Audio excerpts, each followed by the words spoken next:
जय हिंद दोस्तों। मैं मैथ ब्लास्टर्स पर आकाश तिवारी आप सभी फौजी छात्रों का और जिनका 15 जनवरी का एग्ज़ाम है उन सभी छात्रों का अपने YouTube चैनल पर बहुत बहुत स्वागत करता हूं। तो अब आप लोगों के पास बहुत कम समय बचा है, मात्र आज से 7 दिन, क्योंकि 7 तारीख हो ही गई है और 15 तारीख को आपको एग्ज़ाम देने जाना ही है। तो इसमें हम देखेंगे जो एसके बुक्स कई बच्चों का कहना है, तो उन सभी बच्चों के लिए इसमें जो मैथ्स के प्रश्न हैं उनका हम सॉल्यूशन आज देखेंगे। सेट नंबर पहला, इसमें मैथ के देखेंगे कौन कौन से प्रश्न हैं और कैसे कैसे आपको करने हैं। पहला है, दी गई संख्याओं का महत्तम समापवर्तक ज्ञात कीजिए। तो दिए है 12, 15, 18 और 21। ठीक, तो महत्तम समापवर्तक का मतलब क्या होता है कि वह बड़ी से बड़ी संख्या जो दी गई संख्याओं को पूर्ण रूप से विभक्त कर दे, वो हमारा महत्तम समापवर्तक कहलाएगा। तो महत्तम समापवर्तक कभी कभी HCF शब्द लिख के आ जाता है और कभी कभी GCF शब्द लिख के आ जाता है। क्या आ जाता है? GCF। तो इसे भी ध्यान देना, मतलब ग्रेटेस्ट कॉमन फैक्टर। तो अगर हम मान लिया 6 है तो 6 दूना 12, 6 से 15 कटता नहीं है, इसलिए 6 हमारा होगा नहीं। 8 से 12 नहीं कटेगा, नहीं होगा, तो 3 चौको 12, 53 15 तिछंग 18 और 3 सत्ते 21। देखो सभी को काट रहा है, तो इसलिए ये हमारा उत्तर जो हो जाएगा वो C बिल्कुल सही हो जाएगा। ठीक, अगला कह रहा है कि 12 लड़कों की औसत आयु 10 वर्ष है, इनमें से 11 लड़कों की औसत आयु 9 वर्ष है, तो 12वें लड़के की आयु ज्ञात कीजिए। तो आपको देखना है और इसको कैसे करोगे वो समझना है। तो उसने कहा है कि 12 लड़कों की, ठीक, तो अब हमने कहा कि औसत बराबर जो होता है वो संख्याओं का योग बटे कुल संख्या होता है। और यहाँ से अगर हम देखें संख्याओं का योग अगर निकालना है तो हम क्या करेंगे? औसत गुणे कुल संख्या, यही करेंगे। बोलो। तो अब यहाँ पर हमें दिए है कि 12 लड़कों, तो 12 लड़कों की औसत आयु कितनी है? तो यहाँ 10 वर्ष है। और 11 लड़कों की औसत आयु कितनी है? तो 11 लड़कों की औसत आयु जो है वो 9 वर्ष है।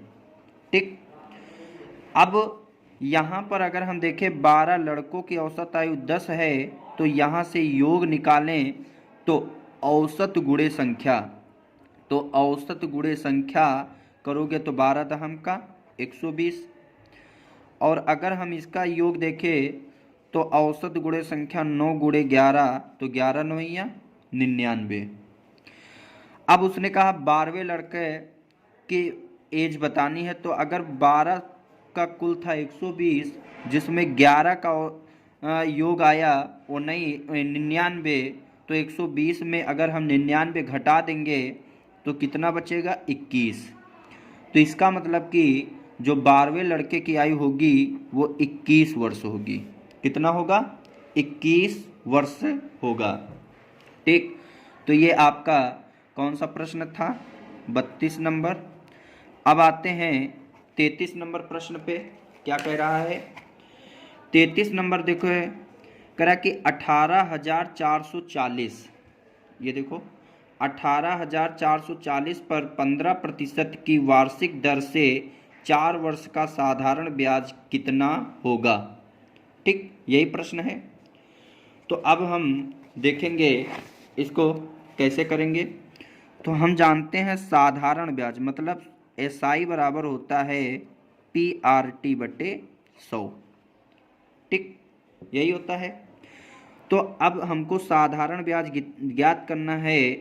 तो साधारण ब्याज बराबर पी मतलब मूलधन। मूलधन कितना दिए है 18,440 और रेट मतलब दर 15% टाइम 4 वर्ष बटे 100 हो जाएगा।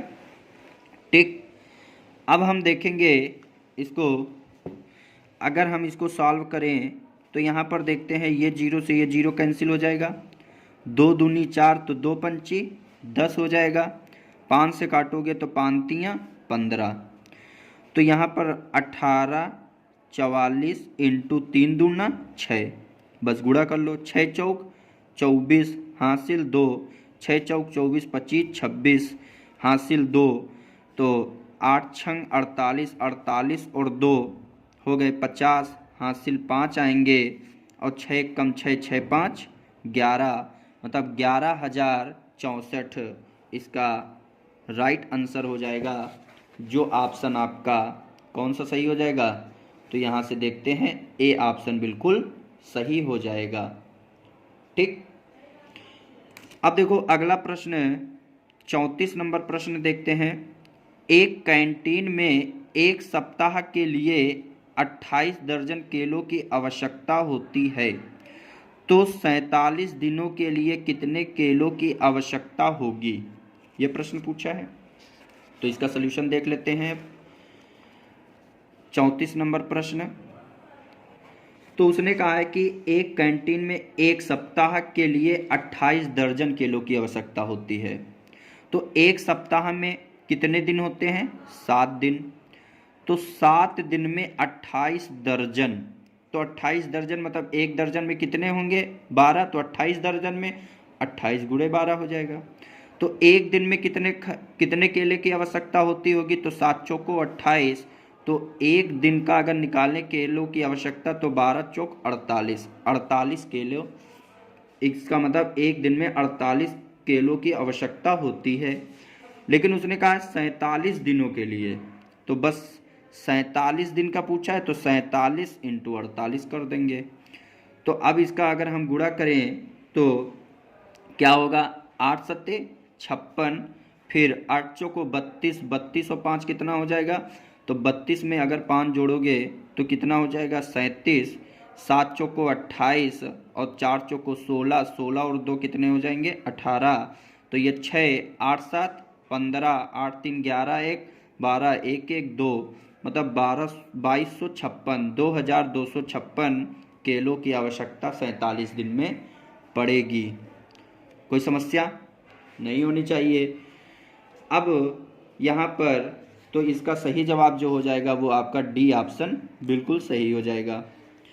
अब देखते हैं आपका क्वेश्चन नंबर कौन सा है? 35। तो क्वेश्चन नंबर 35 देखो क्या कह रहा है कि 2197 का घनमूल निकालो। तो यहाँ पर 2197 का घनमूल निकालना है। अब यहाँ ऑप्शन दिए हैं 7, 11, 13, 19। अब यहाँ से अगर हम देखें कि इसका अगर घनमूल तुमको निकालना है तो कैसे करोगे? तो एक चीज़ देखो, यहाँ इकाई का अंक 7 है, तो इनका अगर क्यूब करेंगे तो 7 ही आना चाहिए। तो यहाँ 7 सत्ते 49 और सत्ते अगर करेंगे तो 3 इकाई का अंक आएगा, ये तो होगा नहीं। 11 में 1 ही आएगा। 3 त्रिका 9 त्रिक 27, आपका उत्तर 13 हो जाएगा।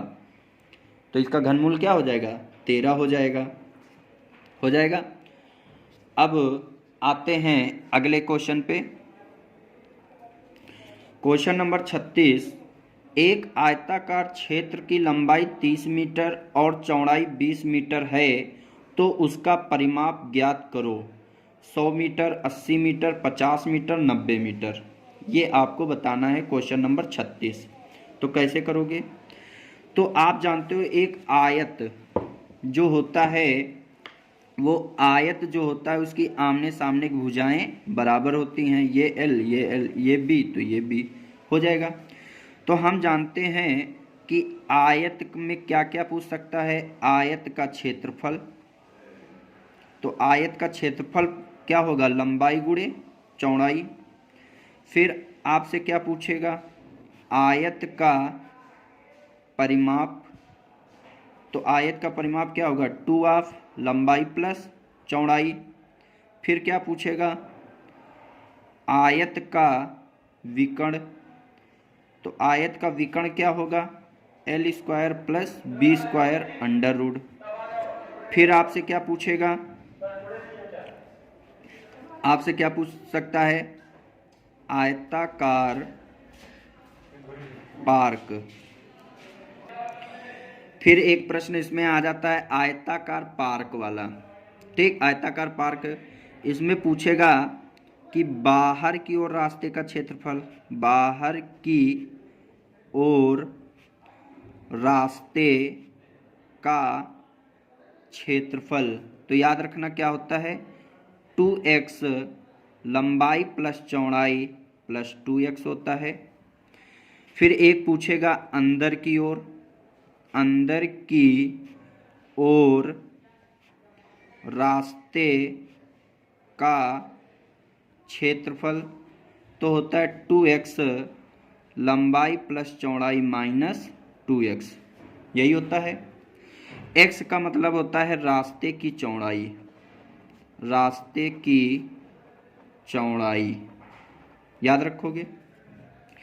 अब यहाँ पर हमको दिए क्या है कि हमको दिए है कि एक आयताकार क्षेत्र की लंबाई 30 मीटर और चौड़ाई 20 मीटर, तो आयत का परिमाप, तो यहाँ पर हम जानते हैं आयत का परिमाप, आयत का परिमाप जो होता है वो 2 लंबाई प्लस चौड़ाई होता है।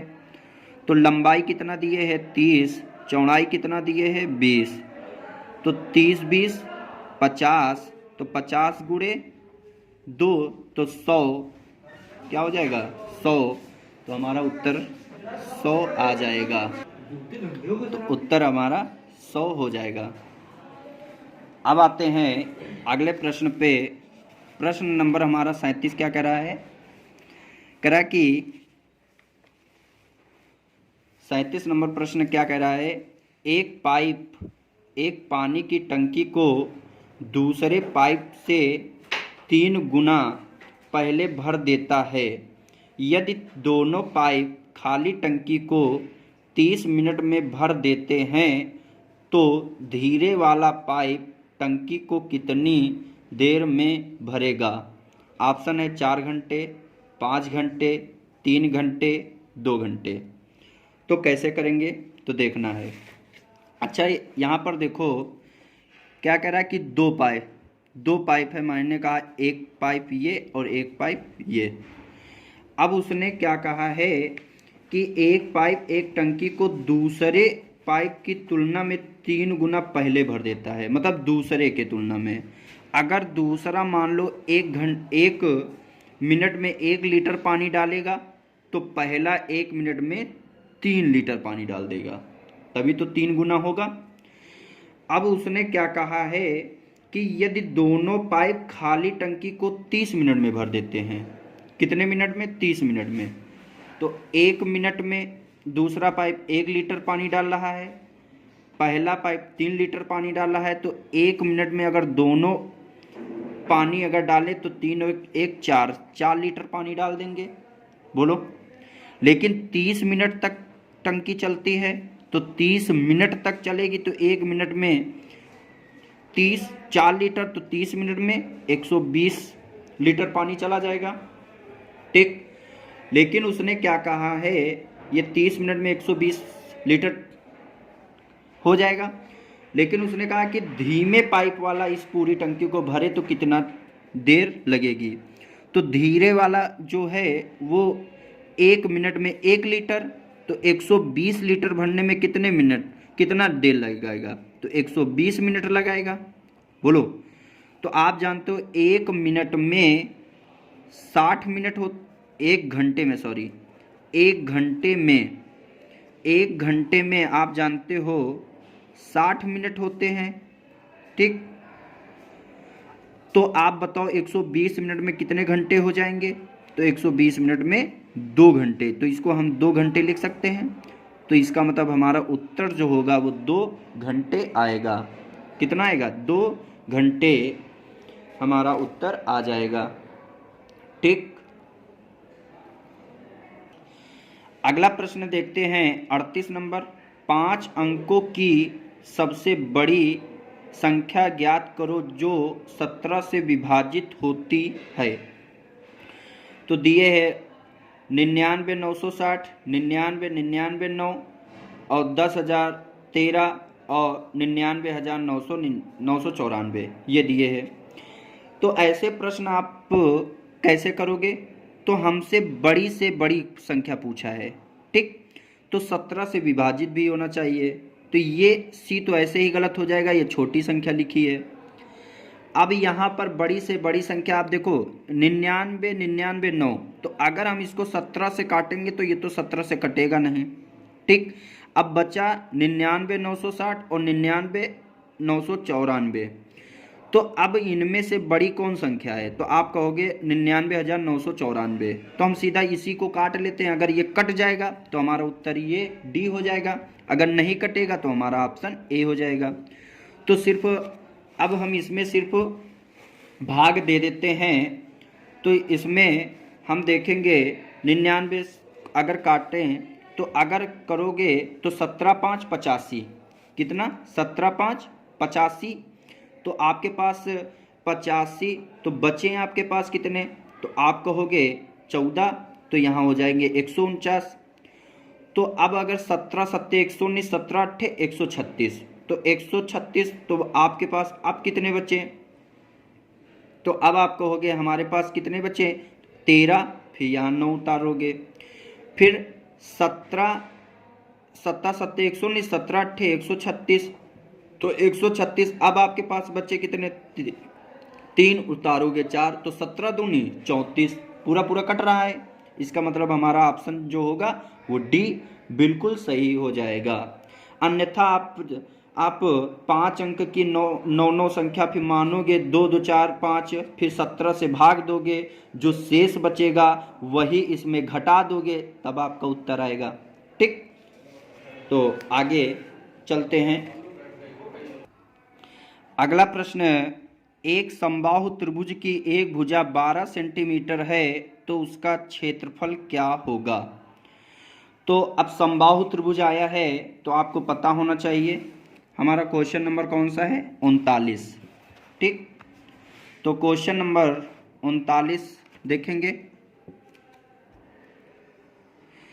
तो हम जानते हैं समबाहु त्रिभुज मतलब कि जिसकी तीनों भुजाएं बराबर हों। तो समबाहु त्रिभुज का क्षेत्रफल जो होता है वो √3/4 इंटू भुजा स्क्वायर होता है, ठीक। तो यहाँ से हम देखेंगे कि क्या होगा। तो आप जानते हो कि भुजा हमको कितनी दिए है? 12, ठीक। भुजा हमको कितनी दिए है? 12 दिए है। तो 12 सेंटीमीटर, तो क्षेत्रफल हम देखेंगे क्या हो जाएगा? तो √3/4 इंटू भुजा 12 इंटू 12, तो 4 तियाँ 12, तो 12 तियाँ 36 √3 स्क्वायर सेंटीमीटर। तो ये यूनिट जरूर इसमें याद रखना, यूनिट से आपका प्रश्न कई बार गलत हो जाता है। आपको एक पहला ऑप्शन ऐसे दे देगा, कभी कभी √3 सेंटीमीटर, फिर दे देगा कि 36√3 घन सेंटीमीटर और 36√3 वर्ग सेंटीमीटर, या इनमें से कोई नहीं। तो कई बार होता है कि पहला ही देखा 36√3 लगा दिया। तो ये याद रखना कि स्क्वायर होती है यूनिट वह हमारा क्षेत्रफल में, ठीक। आयतन में घन होता है, ये याद रखना। अब हम देखेंगे क्वेश्चन नंबर 40, ठीक। क्वेश्चन नंबर 40 क्या कह रहा है? कह रहा कि क्वेश्चन नंबर 40 किन्हीं दो संख्याओं का कुल योग 25 है और उनका अंतर 13 है, तो दोनों संख्याएं ज्ञात करो। ठीक। अब ऐसा प्रश्न आप वहां लगाने मत लगना, सिर्फ देखो योग 25 है और अंतर कितना है 13, मतलब 12 में 13 घटाओगे कहीं 13 अंतर आएगा? नहीं होगा, हटा दो। 21 में 4 जाएगा, कभी 13 बचेगा? नहीं होगा। 14 में 11 जाएगा, क्या 13 अंतर आएगा? नहीं आएगा। 19 में 6 जाएगा तो 13 बचेगा अंतर? हाँ बचेगा। 19 में 6 जोड़ोगे, क्या योग 25 आएगा? आएगा। तो हमारा उत्तर डी बिल्कुल सही हो जाएगा। तो ऐसे प्रश्न आप पेन कॉपी भी मत उठाना। अगला प्रश्न है, एक गोले 41 नंबर, एक गोले की त्रिज्या 7 सेंटीमीटर हो तो पृष्ठीय क्षेत्रफल ज्ञात करो। ठीक। तो अब ऐसा प्रश्न अगर आएगा तो कैसे करोगे? तो सबसे पहले आपको 41 नंबर प्रश्न है, जैसे आपको गोला है तो गोले में पहले आपको पता होना चाहिए कि गोले का आयतन क्या होता है। इसमें भी प्रश्न बन सकता है गोले के आयतन। तो गोले का आयतन जो होता है वो 4/3 पाई आर क्यूब होता है। अगर अर्धगोले का आयतन पूछ दे,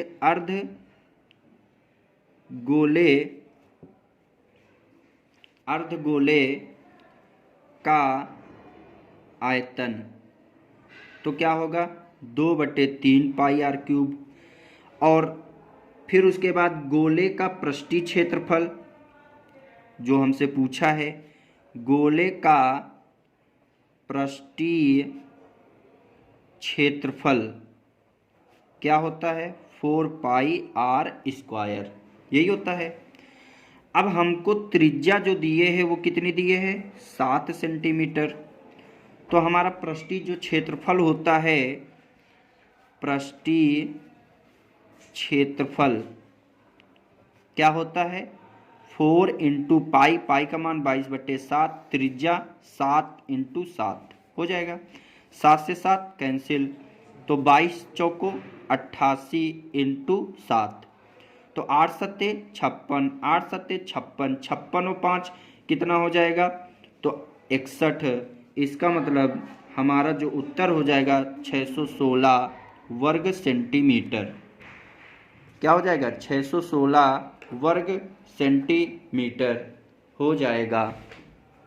ध्यान देना है, प्रश्न इम्पॉर्टेंट है तो प्रश्न जरूर ध्यान देना, ये प्रश्न।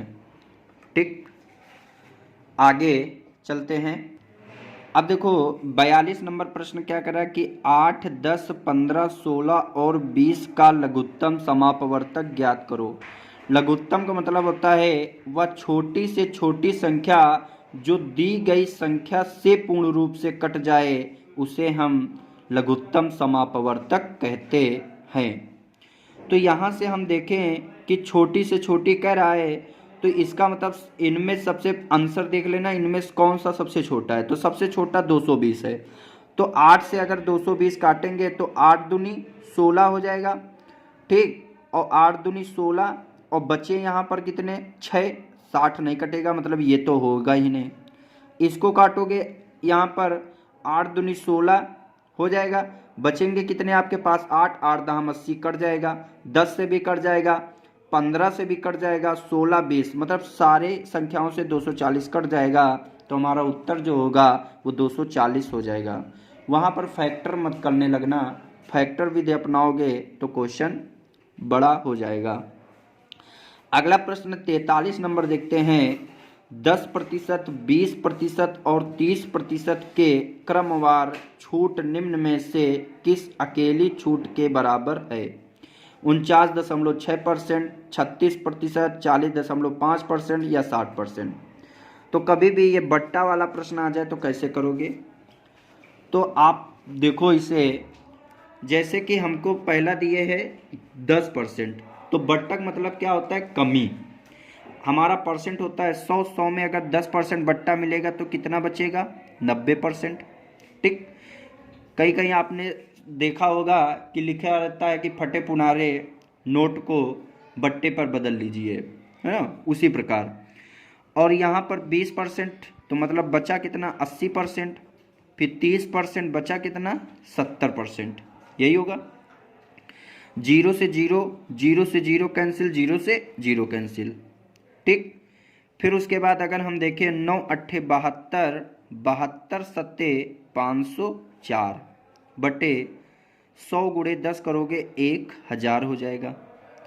हम जानते हैं हमारा जो प्रतिशत होता है वो 100 होता है, तो हम नीचे से एक जीरो हटाएंगे तो ऊपर एक संख्या के बाद दशमलव लगा देंगे, मतलब 50.4 बटे 100 लिख सकते हैं। 100 था और 50.4 बचा तो बट्टा कितना मिला, तो आप कहोगे 100 में 50.4 घटा दो, पता चल जाएगा। तो 100 में 50.4 घटाओगे तो आपका कितना बचेगा, 49.6। तो इसका मतलब हमारा जो आएगा वो 49.6% उत्तर हो जाएगा। तो इम्पॉर्टेंट ये भी प्रश्न है, याद रखना। फिर आगे चलते हैं अगले क्वेश्चन पे। अगला प्रश्न देखते हैं 44 नंबर। एक गांव में पुरुष एवं महिलाओं का अनुपात 5:3 है। यदि गांव में 800 पुरुष हों तो महिलाओं की संख्या ज्ञात करो। दिए है 840, 488, 240, 480। ठीक, तो यहाँ पर 44 नंबर प्रश्न देखते हैं, तो ये कैसे करोगे। तो प्रश्न नंबर 44, तो यहाँ पर दिए है आपको एक गांव में पुरुष और महिलाएं, पुरुष और वुमेन जो हैं उनके अनुपात जो दिए है वो कितना दिए है, 5:3। यदि गांव में 800 पुरुष हैं तो पुरुष कितने हैं 800, लेकिन सवाल में कितने हैं 5। महिलाएं की संख्या बताना है तो महिलाएं हैं कितनी 3, तो 3 से गुणा कर देंगे। तो 5 एक कम 5, 3 5 छक्का 30, तो 16 48, 480।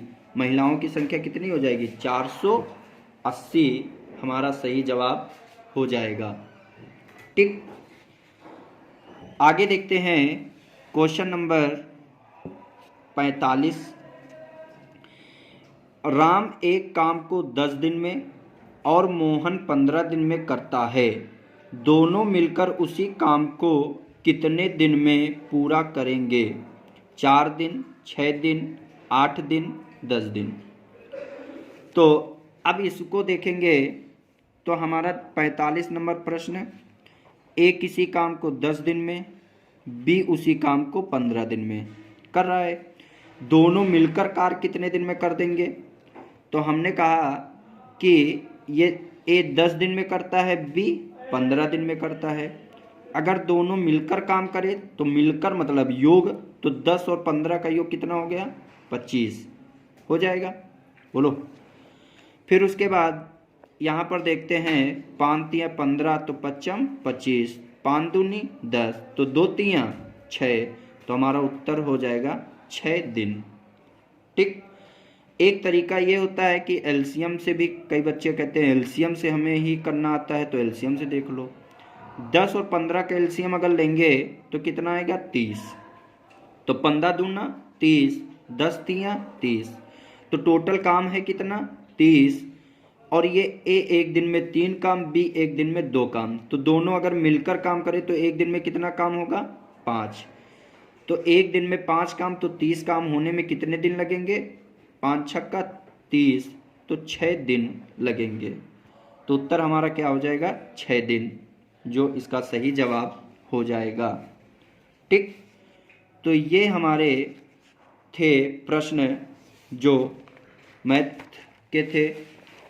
अब यहाँ पर रीजनिंग के भी हैं, तो सेट पूरा ही कंप्लीट कर लो। रीजनिंग के भी देख लो प्रश्न क्या कह रहा है। रीजनिंग का कह रहा है कि अगर एक सांकेतिक भाषा में BOXER शब्द का संकेत AQWGQ है तो VISIT विजिट शब्द को संकेत क्या होगा। तो ये है। अब देखते हैं ये कैसे करोगे। तो ये हमारा 46 नंबर देख लेते हैं जो रीजनिंग का है। करा बॉक्सर, तो BOXER को लिखा गया है AQWGQ जी क्यू। तो कह रहा कि विजिट को क्या लिखोगे, VISIT। ठीक। तो यहां से अगर हम देखें बी कितने पर आता है 2, ओ कितने पर आता है 15, एक्स कितने पर आता है तो आप कहोगे 24, ई 5, आर कितने पर 18, ए 1, क्यू 17 और डब्ल्यू 23, जी 7, क्यू 17, यही होगा। अच्छा 2 से देखो 1 हुआ तो कितना कम हुआ 1, 15 से 17 कम हुआ कितना कम हुआ 2, 24 से 23 हुआ कितना कम हुआ 1।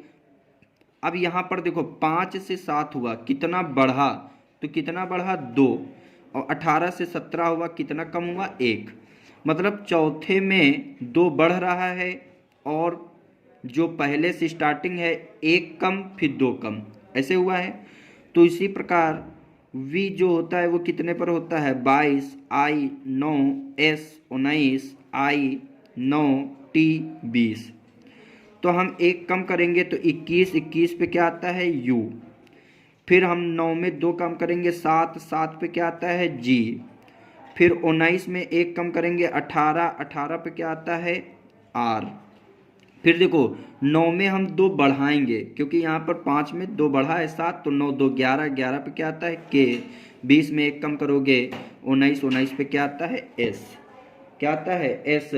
तो इसका मतलब हमारा जो सही जवाब हो जाएगा इसका, तो इसका सही जवाब कौन सा हो जाएगा, तो इसका सही जवाब UKRKS, बी ऑप्शन सही हो जाएगा।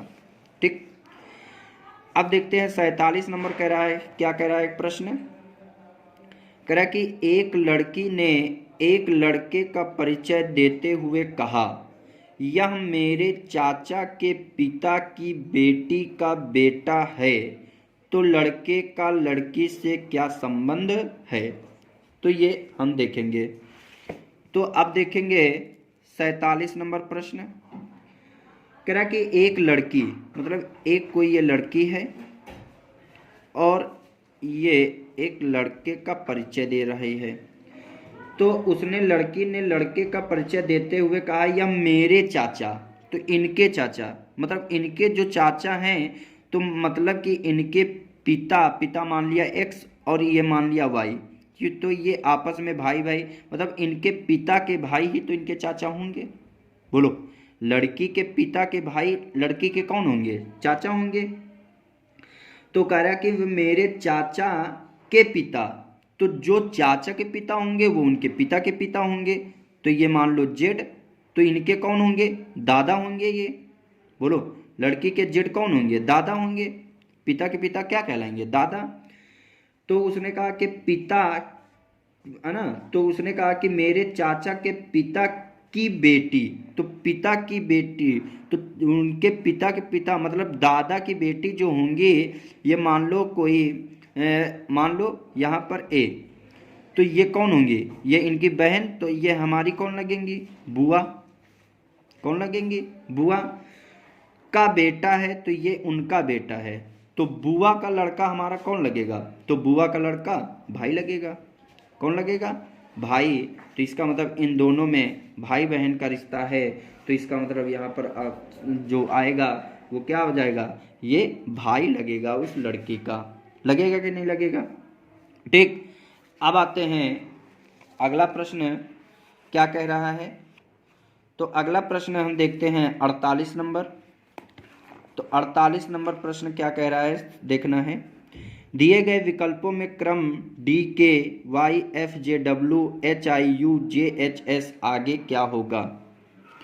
तो देखो 4 2 6 2 8 2 10, 10 के बाद क्या आएगा 12। इसका मतलब हमारा L से शुरू होगा, ना B ऑप्शन होगा ना C होगा, वहाँ पर ऐसे है। तो अब दिमाग लगाना है, सिर्फ या तो A होगा या तो D होगा, 50-50 हमको पता चल गया।